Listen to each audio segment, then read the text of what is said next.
নমস্কাৰ। মই হৈছোঁ হেল্ডি স্মাইল ডেণ্টেল ক্লিনিকৰ এজন ডেণ্টেল চাৰ্জন।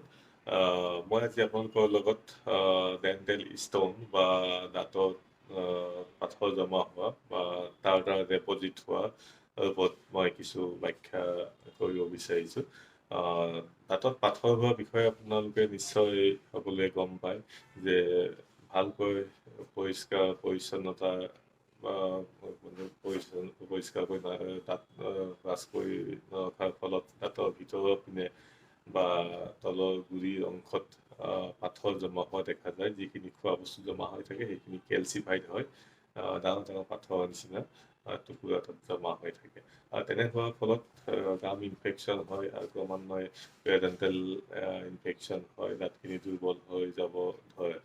কেতিয়াবা এনেকুৱা দেখা যায় যে পাথৰ জমা হোৱাৰ ফলত সেই পাথৰৰ লগত গামৰ কণ্টিনিউৱাছ ইৰিটেশ্যন হৈ থকাৰ ফলত গামখিনি অভাৰ গ্ৰ'থ হৈ উঠি অহা দেখা যায়। গতিকে এনেকুৱা ধৰণৰ পৰ্যায় পোৱাৰ আগতেই আপুনি দাঁত সঠিকভাৱে আপুনি পৰিষ্কাৰ পৰিচ্ছন্ন কৰি ৰখাৰ উপৰিও আপুনি ছমাহ বা বছৰত এবাৰ দন্ত চিকিৎসকৰ ওচৰত গৈ দাঁতখিনি পৰিষ্কাৰ কৰোৱাটো অতিকৈ প্ৰয়োজনীয়। মই মোৰ ক্লিনিকত পোৱা এটা বিশেষ কেছৰ ওপৰত মই কিছু আপোনালোকক দেখুৱাব বিচাৰিছোঁ। যিজন পেচেণ্টৰ দাঁতৰ ভিতৰৰ পিনে তলৰ ভিতৰৰ ছাৰ্ফেচত মানে যিটো আপোনাৰ তলৰ জিভাৰ তলৰ ভিতৰৰ অংশখিনিত ইমানেই ডাঙৰ পাথৰ জমা হৈছে, সেই পাথৰ জমা হোৱাৰ ফলত তেখেতৰ দাঁতখিনি দুৰ্বল হোৱাৰ উপৰিও গামখিনি অভাৰ গ্ৰ'থ হৈ মাছৰুমৰ নিচিনা ওলাই আহিছে।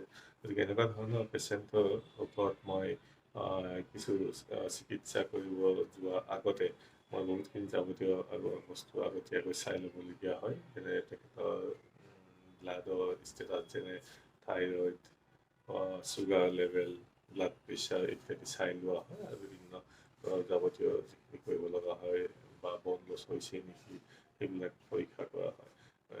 তেনেকুৱা ধৰণৰ মই বিশেষ এটি কেছৰ ওপৰত আপোনালোকক কিছু মই ভিজুৱেলছ দেখুৱাব বিচাৰিছোঁ। আপোনালোকে দেখিব পাইছে তলৰ ভিতৰৰ পিনে ইমান ডাঙৰ তাঁৰ জমা হৈছে বা ডেণ্টেল ষ্ট'ন জমা হোৱাৰ ফলত ভিতৰৰ পিনে